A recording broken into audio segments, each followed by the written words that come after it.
வணக்கம். மற்றும் ஒரு உலகவல நிகழ்ச்சியினூடாக சந்தித்திருக்கின்றோம்.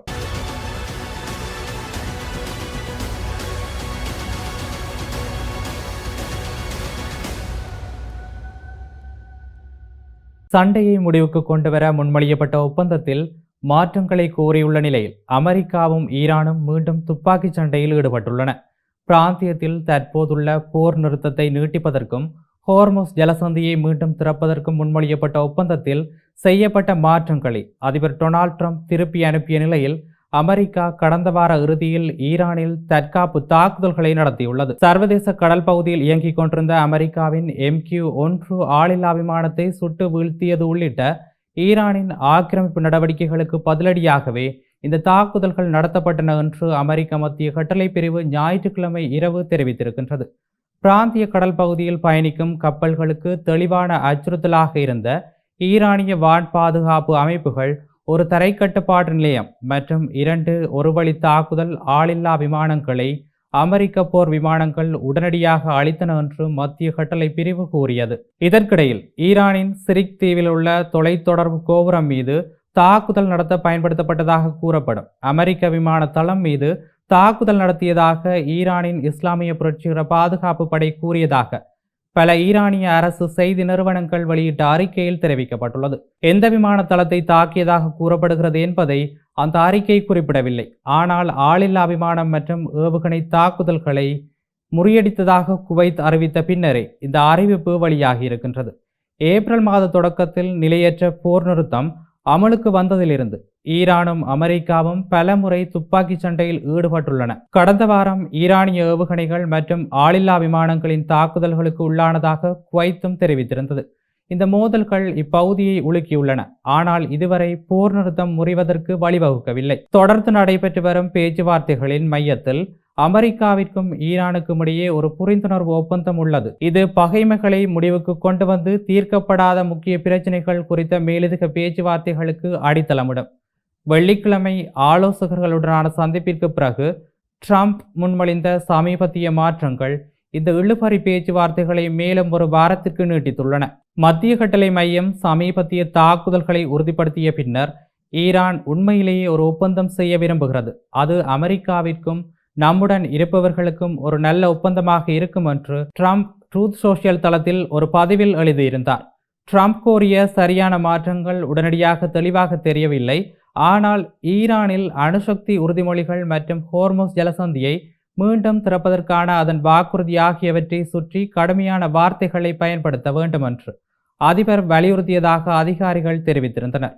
வளைகுடாவில் உள்ள அமெரிக்காவின் நட்பு நாடுகளுக்கு இந்த விவாதங்கள் குறித்து விளக்கப்பட்டுள்ளது. இந்த விவகாரம் குறித்து அறிந்த ஒரு வெளிநாட்டு அதிகாரி சர்வதேச ஊடகங்களுக்கு இந்த மாற்றங்கள் சாராம்சமானவை அல்ல என்றும் பெரும்பாலும் அந்த பிரச்சினைகள் குறித்த உத்தரவாதங்களுக்கான அமெரிக்காவின் விருப்பத்தை மையமாக கொண்டவை என்றும் கூறியிருந்தார். பலவீனமானது என்று அவர் கேலி செய்யும் ஒபாமா கால அணுசக்தி ஒப்பந்தத்தின் கீழ் வழங்கப்பட்ட கட்டுக்கட்டாக பணத்துடன் ஒப்பிடுவதை தவிர்ப்பதற்காக இந்த ஒப்பந்தத்தின் ஒரு பகுதியாக ஈரானுக்கு என்ன நிதி நிவாரணம் வழங்கப்படலாம் என்பது குறித்தும் ட்ரம்ப் கவலை தெரிவித்துள்ளார்.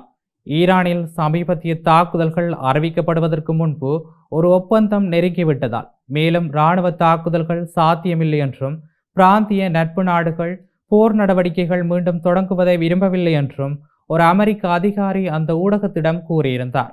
ட்ரம்ப் இந்த ஒப்பந்தம் பெரும்பாலும் இறுதி செய்யப்பட்டு விட்டது என்று அறிவித்து போரின் முடிவு நெருங்கிவிட்டது என்று சமிஞ்சை செய்த ஒரு வாரத்திற்கு பிறகு முன்மொழியப்பட்ட மாற்றங்களில் இந்த சமீபத்திய தொடர் வந்துள்ளது. அப்போதிலிருந்து பகைமைகளை முடிவுக்கு கொண்டு வரவும் ஜலசந்தியை மீண்டும் திறக்கவும் ஈரானின் அணுசக்தி திட்டம் குறித்து மேலும் விரிவான பேச்சுவார்த்தைகளை தொடங்கவும் வழிவகுக்கும் ஒரு ஒப்பந்தத்தை எட்டுவதில் முன்னேற்றம் ஏற்பட்டுள்ளதாக அமெரிக்க அதிகாரிகள் சூசகமாக தெரிவித்து வருகின்றனர். இருப்பினும் வெள்ளிக்கிழமை கூட்டத்தின் போது ஒரு இறுதி முடிவை எடுப்பதாக ட்ரம்ப் அறிவித்த பிறகும் சமூக ஊடகங்களில் ஒப்பந்தத்தின் சில நிபந்தனைகளை தெளிவுபடுத்திய பிறகும் கூட 2 மணி நேர அமர்வு ஒரு திட்டவட்டமான முடிவு எட்டப்படாமல் முடிந்துள்ளது.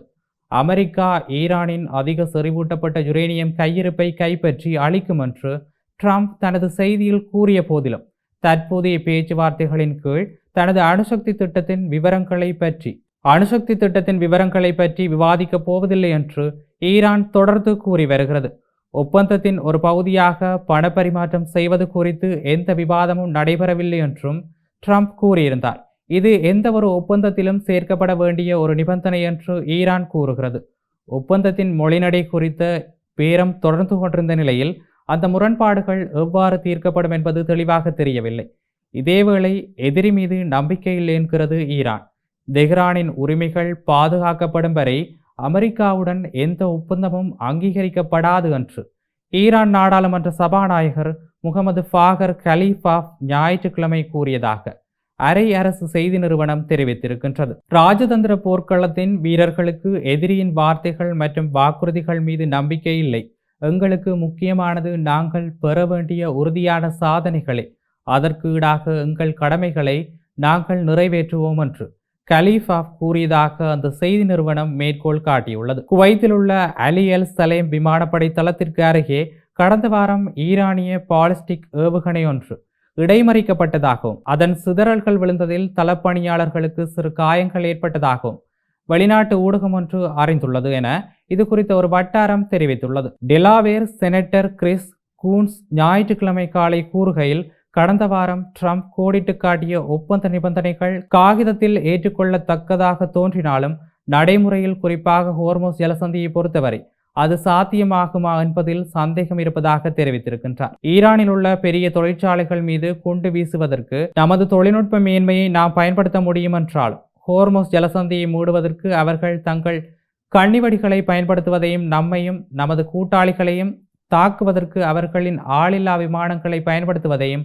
நம்மால் தடுக்க முடியாது என்று செனட் வெளியுறவு குழுவில் அங்கம் வகிக்கும் ஜனநாயக கட்சியினரான கன்ஸ் ஒரு நிகழ்ச்சியில் கூறினார். இந்த போரில் ஈரான் வெளிப்படுத்தியுள்ள இந்த புதிய திறனை உண்மையில் எதிர்கொள்ள நமக்கு ஒரு கடுமையான ஒப்பந்தம் தேவைப்படும். உலகளாவிய எரிசக்தி வர்த்தகத்திற்கான ஒரு முக்கிய பாதையான இந்த ஜலசந்தியின் மீது ஈரான் விதித்துள்ள இறுக்கமான பிடிக்கு பதிலளிக்கும் விதமாக அந்நாட்டின் துறைமுகங்களை முற்றுகையிடவும் ஜலசந்தியில் உள்ள ஈரானிய கண்ணிவடிகளை அகற்றவும் ட்ரம்ப் அமெரிக்க கடற்படைக்கு உத்தரவிட்டுள்ளார். இதேவேளை பேச்சுவார்த்தைகளுக்கு மத்தியில் பொருளாதார தாக்கங்கள் தொடர்வதால் அதிகரித்து வரும் எண்ணெய் விலைகளை ஈடு செய்ய மத்திய அரசும் தனியார் நிறுவனங்களும் இன்னும் பில்லியன் கணக்கான பீப்பாய் எண்ணெய் இருப்பை கொண்டுள்ளதாகவும் அதே நேரத்தில் அந்த இருப்பை பயன்படுத்துவதாகவும் தேசிய பொருளாதார மன்றத்தின் இயக்குனர் கெவின் கசட் ஞாயிற்றுக்கிழமை தெரிவித்திருந்தார். போதுமான அவகாசம் உள்ளது. ஜனாதிபதியின் நிபந்தனைகளுக்கு இறுதியாக ஒப்புக்கொள்ளுமாறு ஈரான் மீது அதிக அழுத்தம் உள்ளது என்று அவர் ஒரு நிகழ்ச்சியில் அளித்த பேட்டியில் கூறியிருந்தார். கடந்த வியாழக்கிழமை கையிருப்பு கேள்விப்படாத அளவை நெருங்கி வருவதாக எக்ஸான் மொபில் நிர்வாகி ஒருவர் தெரிவித்த கவலைகளுக்கு பதிலளிக்கும் விதமாக அவர் இவ்வாறு கூறியிருக்கின்றார். எரிசக்தி தகவல் நிர்வாகம் வெளியிட்ட வாராந்திர அறிக்கையின்படி மே 15 மற்றும் மே 22க்கு இடையில் மூலோபாய பெட்ரோலிய கையிருப்பு மேலும் 9.1 மில்லியன் பீப்பாய்கள் குறைந்துள்ளது. இது மே 13 அன்று பதிவான 8.6 மில்லியன் பீப்பாய்கள் என்ற சாதனை அளவிலான சரிவை விட அதிகமாகும். போர் நிறுத்தம் நீடிக்குமா அல்லது மீண்டும் முழுமையான மோதலாக வெடிக்குமா என்ற கேள்விகளுக்கான பதில்களை அடுத்த சில நாட்களில் நாமும் பொறுத்திருந்து பார்க்கலாம். மீண்டும் மற்றொரு உலகவள நிகழ்ச்சியினூடாக சந்திக்கலாம். வணக்கம்.